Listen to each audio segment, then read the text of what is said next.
Thank you Jesus. परमेश्वर का thanks करते हैं आज के सुंदर समय के लिए और वचन की कलेक्शन के लिए। तो व्यूवर्स, ये वाली कलेक्शन आपको बदलने की ताकत रखती है। तो देरी ना करते हुए चलते हैं वचन की ओर। Let's go. ये वचन को सुनूं खुदावन और मैं सेव न रहूं। प्रभु यीशु मसीह के पवित्र और सामर्थी नाम में हम मांगते हैं, आमीन। हम पढ़ते हैं एस्तर की पुस्तक, उसका 6 अध्याय पूरा, और एस्तर की पुस्तक उसका 7 अध्याय पूरा। लिखा, उस रात राजा को नींद नहीं आई, इसलिए उसकी आज्ञा से इतिहास की पुस्तक लाई गई और वह पढ़कर राजा को सुनाई गई। उसमें यह लिखा हुआ मिला कि जब राजा क्षरे के हाकिम को, जो द्वारपाल भी थे, उनमें से बिगताना और तरेश नामक 2 जनों ने उन पर हाथ उठाने की युक्ति की थी, तो उसे मोर्दके ने प्रकट किया था। अब अगर हम इस एस्तर की पुस्तक को, उसके 6 बाब को कंप्लीट पढ़ते हैं और हम एक चीज को पढ़ते हैं, बाइबल कहती है कि जब हम इतिहास को देखते, जो ਅਸੀਂ ਪੁਰਾਣਾ ਇਤਿਹਾਸ ਪੜ੍ਹਦੇ ਹਾਂ ਬਾਈਬਲ ਦਾ, ਅਸੀਂ ਉਸ ਇਤਿਹਾਸ ਦੇ ਵਿੱਚ ਕੀ ਪੜ੍ਹਦੇ ਹਾਂ ਕਿ ਬਾਰ-ਬਾਰ ਪਰਮੇਸ਼ਵਰ ਦੇ ਲੋਕਾਂ ਨੂੰ ਨਾਸ਼ ਕਰਨ ਦੇ ਲਈ, ਬਾਰ-ਬਾਰ ਯਹੂਦੀਆਂ ਨੂੰ ਨਾਸ਼ ਕਰਨ ਦੇ ਲਈ शैतान हमेशा योजनावां बनाता रहा। और शैतान इसलिए वो योजनाओं को बनाता था क्योंकि शैतान को यहूदी सिर्फ खत्म नहीं करने थे, शैतान को ये यहूदियों के वंश में से, दाऊद के गोत्र में से जिसने जन्म लेना था प्रभु यीशु मसीह ने, शैतान की मंशा उस वंश को खत्म करने की थी। Hallelujah, praise the Lord. आज के सुंदर वचन के लिए बने रहे, गहरी नॉलेज के लिए।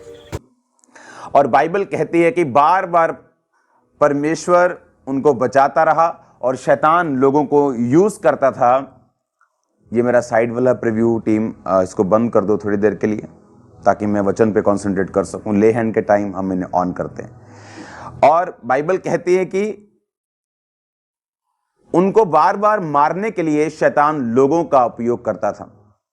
अब जब हम वचन को पढ़ते हैं तो बाइबल कहती है, जो हामान नामक एक व्यक्ति था, वो यहूदियों से नफरत करता था और उसने राजा को एक चुगली की और उसने कहा कि हमारे देश में एक ऐसी जाति है जो अपने आप को अलग मानती है, उनकी रीति रिवाज जो हैं वो अलग हैं, उनका चलना खाना पीना, उनका स्टाइल जो अलग है, और वो हमारे देश के लिए खतरा बन सकते हैं। लेकिन ओरिजिनलिटी में क्या था कि वही मोर्दके जो यहूदी था, और उसी ने राजा के ऊपर, जब 2 राजा के करीबी लोगों ने उसे मारने की योजना और हाथ उठाने की युक्ति बनाई थी, तो मोर्दके ने उसे प्रकट किया था। इसी तरह परमेश्वर के दास के साथ बने रहते हैं गहरी नॉलेज के लिए। यहूदी लोग जिस भी देश में होते थे, उस देश के साथ वो वफादार होते थे और उस देश की बरकत का वो कारण बनते थे।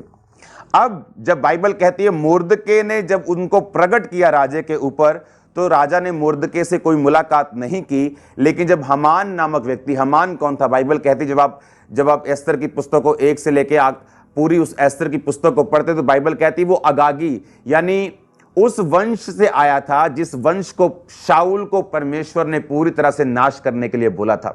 इसलिए मैंने कहा, परमेश्वर से अधिक धर्मी नहीं हो सकते आप, परमेश्वर से अधिक दयालु नहीं हो सकते आप, परमेश्वर से अधिक पवित्रता में नहीं हो सकते। मेरे टीवी के व्यू को बार बार चेंज मत करो, इधर वाले को। और इसीलिए बाइबल कहती है कि जब परमेश्वर ने बोला, शाऊल ये तेरे सामने जितने लोग हैं इन्हें नाश कर, शाऊल को लगा कि परमेश्वर क्रूर हो रहा है, वो बड़ा क्रूर हो रहा है। लेकिन परमेश्वर जानता था कि ये वही लोग हैं जो आने वाले समय में, कौन था मोर्दके, कौन थे ये लोग? उसी शाऊल, उसी परमेश्वर के लोगों के, उन्हीं लोगों के वंश के वो लोग थे, उन्हीं इजराइलियों के वो वंश थे। कलीसिया जाना नहीं, अगर अब हम और सुनेंगे प्रभु के दास के मुंह से। और उन्हीं को परमेश्वर ने बोला था कि इनको नष्ट कर, क्योंकि ये यहूदियों के वंश को नष्ट करने की कोशिश करेंगे। लेकिन शाऊल ने ऐसा नहीं किया और परमेश्वर की ओर से वो राजा हटा दिया गया। मैं आपको बैक स्टोरी इसलिए बता रहा हूं कि जो आज पाप एक बॉयफ्रेंड के रूप में, गर्लफ्रेंड के रूप में है, कल को वो बड़ा शैतान है। आज जो छोटा सांप है वो कल को अजगर बन जाएगा, और अगर आप उसको नहीं मारेंगे तो वो आपको निगलने की कोशिश करेगा। और बाइबल कहती है कि उसी मोर्दके ने, उसी यहूदी ने राजा के साथ वफादारी की और राजा को बताया कि कौन से ऐसे तेरे 2 कर्मचारी हैं जो तुझे इनके हाथों में पढ़कर मारकर तुझे खत्म करना चाहते थे। और बाइबल कहती है जब एस्तर ने दिन रात के रोजे रखे, जब हमान ने राजा से गलती से और छल से और कपट से और 345 टन चांदी का लालच देकर कि मैं तुझे 10,000 किक्कार चांदी दूंगा कि तू इन यहूदियों को नष्ट करने के लिए मुझे चिट्ठी दे और अपनी अंगूठी की छाप दे, कि जब ये छाप लग जाती थी तो वो चिट्ठी अटल होती थी। और राजा ने उसे अंगूठी दी, उसने छाप लगाई, 345 टन, इमेजिन 3,45,000 किलो चांदी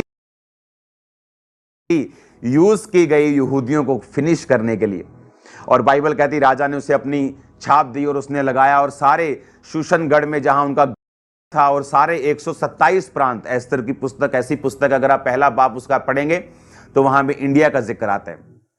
बहुत ही जबरदस्त अपोस्टल जी, वेरी नाइस वचन। हिंदुस्तान वहां लिखा है, इंडिया लिखा है, भारत वहां पे लिखा है कि इंडिया से लेके इथोपिया तक 127 प्रांतों में उनका राज था। राजा क्षरे का जो राज था वो 127 प्रांतों में था। और जब एस्तर पटरानी बनाई गई, क्योंकि उसकी अपनी वस्ती रानी थी, वो उसके काबिल नहीं रही, और उसकी आज्ञा का उल्लंघन करने के बाद जब एस्तर रानी बनाई गई, और एस्तर यहूदियों की थी और मुर्दके उसका चाचे का बेटा था और मुर्दके ने उसको पाला था।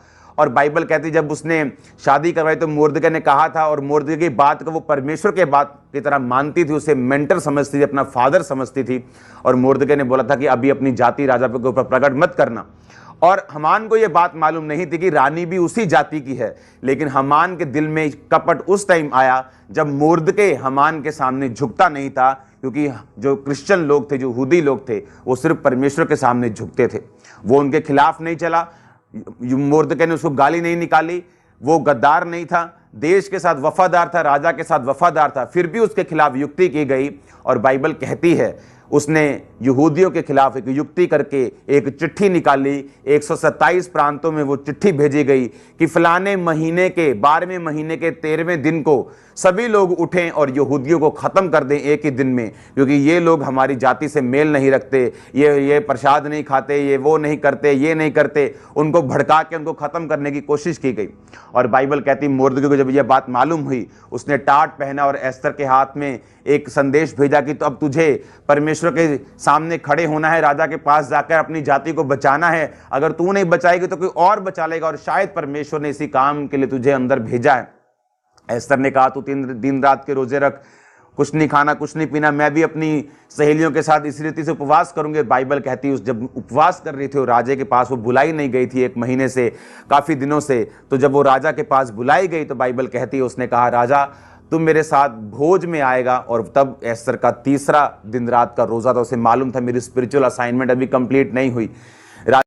तो व्यूअर्स वचन में बने रहें, वचन की और गहरी भेद को हम जानते हैं। राजा आया और उसने कहा तुझे क्या चाहिए? उसने कहा अगर एक बात तू मुझे देना चाहता तो ये है कि कल भी तू हमान सहित इस भोज में शामिल होना।